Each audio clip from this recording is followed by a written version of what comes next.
Hello there, my name is Bibi Babs and I'm the founder of Wise Attraction, and our goal is to build strong families using Christian values. Today, I'd like to talk to you about your role of advocacy within your home that nobody told you about. You see, when you get married, there's so many responsibilities that you take on as a result of you choosing to get married. It's for yourself. Yes, you take on responsibilities for your spouse and for your children whenever they eventually come. Now, there's some responsibilities that are glaring. For instance, responsibilities to keep yourself safe, to keep your spouse safe. If you have children, to take care of your children, to give them food, to do chores at home. All those responsibilities are obvious, and it's something that might even from time to time cause arguments between you and your spouse because you're trying to work out who should be doing what and who is capable of doing what. But there's some responsibilities that are not very obvious. And what I want to talk to you about today is one of those ones that it's not obvious, but if you neglect it, the consequences can be very dire for you, for your spouse, for your family. It is advocacy. What do I mean by advocacy? Your responsibility to stand up, to speak up for yourself, for your spouse, and for your children in various spaces. Now, I'm going to tell you how this topic came about. I watched a video recently of this woman. She went to a friend's house with her child, and she was, I don't know if it's her friend, her sister, whatever. So they were in the living room, they were in a space playing, and the children were in a different space. And one of the daughter of the person they went to visit told her child to kiss him, and the child to kiss her rather, and the boy refused. And so she ran to where the mothers were, and she reported and lied that the boy was forcing her to kiss him. And guess what the mother did? The mother just immediately shouted at her son, shut down the boy, and even the other mother, everyone just believed the girl. And this woman didn't stand up for her son. They talked down on the, and they left. Now, can you imagine what emotional, psychological, and personality issues this can raise for the child? How will the child process this experience? Now, understanding that it's a child, his voice has not been heard, he was lied against.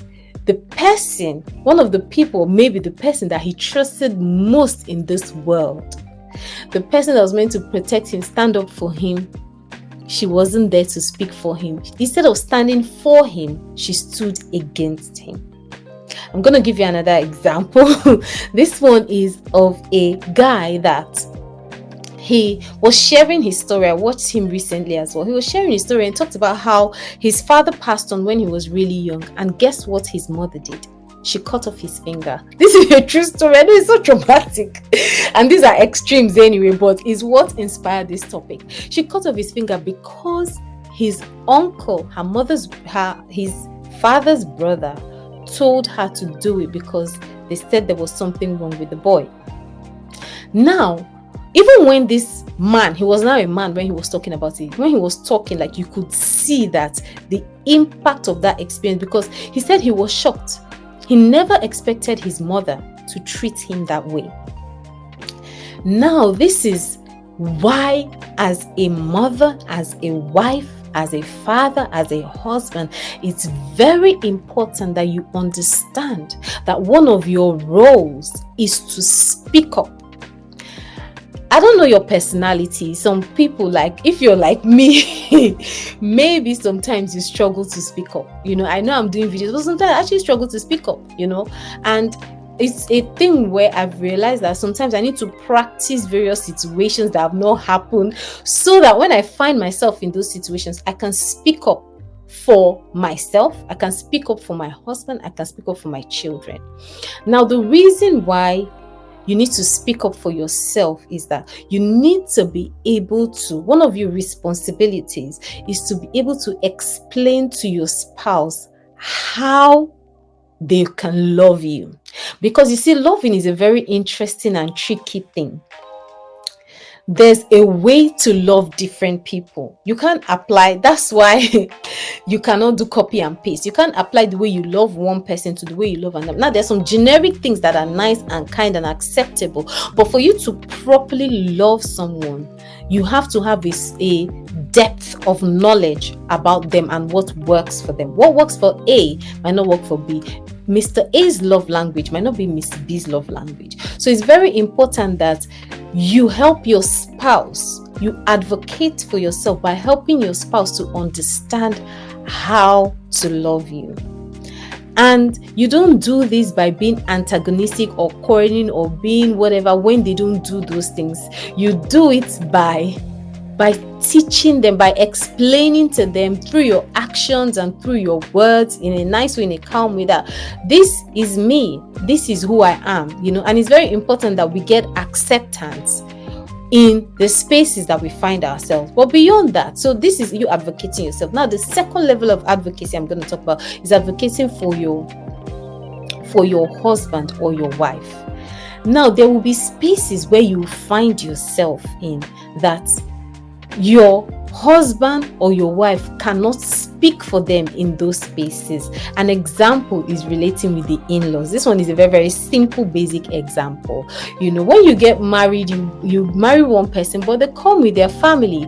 And I find that there are opportunities to advocate when it comes to in-law relationships, because the in-laws, they don't fully understand your spouse, and your spouse most likely will not fully understand your in-laws. Now, when you're in a situation where your family is talking about your spouse and your spouse is not there, what do? Do you join them to say, oh yes, I've been telling her to stop that behavior? You mean she did it? You mean this? You mean that? When you do things like that, you sow seeds of anger, betrayal, hurt, and pain in your relationship. It's important that you learn to advocate for your spouse in those types of spaces, even when you agree. Now, when I talk about this advocacy, I'm not even talking about right and wrong, because you need to understand that your relationship with your spouse, no matter who you're dealing with or what they are saying, your relationship with your spouse is primary. And even if they are guilty, you can deal with it later. But when you're dealing with others, how do you present your spouse? Do you present your spouse as someone that they can talk anyhow about, that they can disrespect, that they can put down? Or do you present your spouse as someone to be respected, to be valued, and to be loved? This area of advocacy is one that can be sensitive and causes a lot of issues. But I'd like to encourage you to think about your experience. Have you been standing up for your spouse, or have you been joining others to put them down or to insult them? When people come with negative information, and it will happen, like even it's something that happens when you get married, because in as much as you and your spouse interact with each other, you interface with a lot of people on a daily basis. It could be the in-laws, it could be with friends, it could be maybe if you're in business together, it could even be in your service in church, in whatever area. When people come and present negative information to you about your spouse, how do you respond? Now, I would like to encourage you to sow seeds of grace and love to your spouse, even if it's a weakness that you know, because a lot of times, or sometimes when these people come, yes, they might be right, they might be wrong, but they might well be right. But whether they are right or wrong, exposing your spouse in your conversation with them in a way that allows them to disregard and disrespect your wife is not the way to go. The best thing to do is stand up for your spouse. It could be, did she do that or did he do that? Something must be wrong. I'll find out from her, and she must have her reasons. Let me check. I'll get back to you. It doesn't mean you start saying it's a lie, they did not do this. No, not that you will lie. That's not what I'm saying. But I'm just saying that you would try to turn that perspective, in with wisdom and say, let me check back. I need to understand what's happening. That's unlike my husband, or that's unlike my wife. Let me check. Or you explain further. Sometimes because you know your spouse, you might be able to understand why my spouse may have acted that way. So you speak up. Another area that's very important is with children. Now, I notice myself also being a mom that sometimes children misunderstand what's happening between mom and dad. Something happens and they take one parent's side, and they now want to, because of they've seen something. And as a parent, it's very important that you advocate for each other, for the children. It's not just important for your relationship together, is also important for the unity of your family, and it's important for the self-esteem of your children. That's why people say it's more important to sometimes you feel like your spouse is getting something wrong. What I learned from someone that it's more important to be silent even when your spouse is wrong in front of the children than to speak against your spouse in front of the children. So they're saying that the effects because whatever it is that they're getting wrong, when both of you talk about it later, you can always resolve it. But you see that picture of you talking down your husband or their father or their mother, of you castigating the mother, of you shouting, of you whatever, the impact is more damaging than whatever brief mistake or issue that could have happened at that point in time that can be resolved, and you can even come back to then talk to the child or to whatever. You can always amend it. But that picture of putting down a parent in front of the child has more negative impact for the child. And you see, the children, because they are watching, you might now find, I don't know, some of you as you're listening to this, you might be able to reflect and find that there's a way your daughter treats her dad, or there's a way your son treats the mom. Sometimes he's disrespectful, sometimes he's this. It might be because they've seen some things that have given them negative image, and you have not helped them to come out of that negative perception of their mom or of their dad, whoever it is. Because I'm saying this because I've spoken to some young women, and when I talk to them, I just know that these are just daddy issues, and sometimes mommy and daddy issues in some cases unfortunately have become children issues, but that should not be. Mommy and daddy issue is mommy and daddy issue. Parent issues are parent issues, and when dealing with the children, that should be removed. Children should not be involved.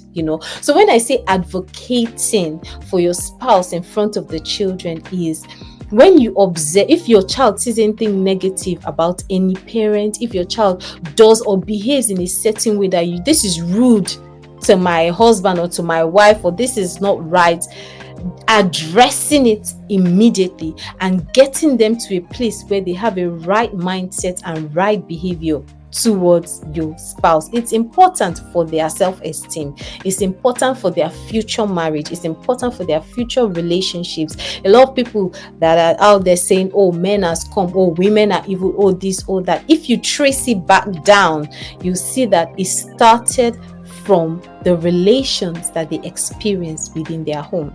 Another area that we need to advocate is for our children. Remember when I started, I gave the example of the mother that spoke against her child, even when her child did nothing wrong. And the mother that ended up cutting her son's finger. Why? For what reason? Because she was listening to someone and not standing up for the one that God gave her responsibility for. These are extreme examples, but there are some little examples. When you're with your children in the midst of other people, is that where you try to prove your authority? I find that sometimes people try to prove their authority. If you say to your child, come, and the child doesn't come, there's no point being excessive because you're thinking, people are watching. I feel like even the previous generation, they did it a lot, where they are saying, oh, people are watching, what would people say, what would this? And so you start behaving in a certain way when you are around friends and family, or around a certain community, because you want them to see you as a strict parent, you want them to see you as a respected parent, and then you damage your child. You give your child wounds, that they now have to be dealing with years later. So personally, I feel like it's not necessary. If you find yourself in a place where you feel like you have to prove something to others about your parenthood, and so as a result of that, you're now being excessive or being extra, or behaving a certain way when they're, or because you feel like, oh, people are watching, so you want to parent your child in a certain way, not because that's what you feel like is the right thing. I'd like you to take a moment to think about, understand that it's not just about, you're thinking just about that moment, but the way your child relates with you and the way you relate with your child teaches them about the world. You are the mirror through which they see the world. And when you treat them like that in those spaces, it affects how they see themselves and how they perceive that others perceive them, and can lead to a lot of embarrassment, and can really, some people that say, oh, my child is shy, my child doesn't speak out in public, my child doesn't this. Why do you think so? Maybe the child was speaking, doing their thing, and you just said something, shouted at the child, or reacted to the child in a way that made the child just, feel embarrassed, just coiling. And it's something you've been doing. And so they just, oh, when adults are speaking, don't speak. And people are, yes, there are some things that, yes, so we should teach we shouldn't allow our children run loose. But that balance, yes, you are being trained, and what is healthy for you, it's creating balance is the most important thing. Finally, in advocating for our children, we'll find ourselves where we are in the midst of friends that they say nasty things to our children, or they say things that are not nice or not kind about our children. Now, this is tricky because you want to keep that relationship, you want to this, you want to that, but you need to always ask yourself, what is the cost? You're in a space where you know that your children shouldn't be doing certain things, but because you're with some people, you cannot speak up to say, oh, my child, don't do this. You just can't speak up for your child. If that's your situation, then pray and ask God to help you. Even me, as I'm saying this video, I'm also learning. I'm also praying to God to help me as well. Ask God to help you to be able to speak up in those times, because those times are the most important. Like I said, the way you treat your child around people teaches them about how the world should treat them, how they should be regarded in public. So if you cannot speak up at a critical time, like once someone was saying that a woman came to visit them, and the woman, how sometimes people just talk. She was now saying that, oh, this your son is very handsome. The other one, is not that fine. And you have people saying things like that, and that's a tricky situation. Even if you find yourself that you can't speak up when the person is there, it's worth having a private conversation with your child to say, son or daughter, this person said this and they were wrong, because you are beautiful. You always need to, parenting is hard. I know that this is like lots of thoughts and everything, but it's good to think beyond just what we are experiencing at that moment in time and ask ourselves, how is this impacting my child? How can I advocate for my child? If someone has wronged your child, you have the experiences. In fact, there's so many experiences, particularly when it comes to children, because they can't speak for themselves. Some of them, they don't have the intellectual, emotional, the maturity, the understanding to speak for themselves. So they really rely on you to advocate for them. Your child comes and say, oh, someone has abused me or whatever. How do you react? Some people, they end up beating the child. They end up adding more issues to the child instead of advocating for the child. Instead of speaking up for the child, they speak against the child instead of speaking up. And that's it for me in terms of children. And today I just want to encourage you to think about this whole thing about advocacy. Ask yourself, am I speaking up for the people that are meant to be speaking up in my life? Am I speaking up for myself? Am I speaking up for my spouse? And am I speaking up for my child? Thank you for watching. This is Baby Babs. If you haven't liked this video, go ahead, like, share, subscribe, comment, talk about other ways, other roles within a marriage that you think is important, or other ways that spouses and parents can advocate for their children. Thank you for watching. I look forward to seeing you in my next video. Bye.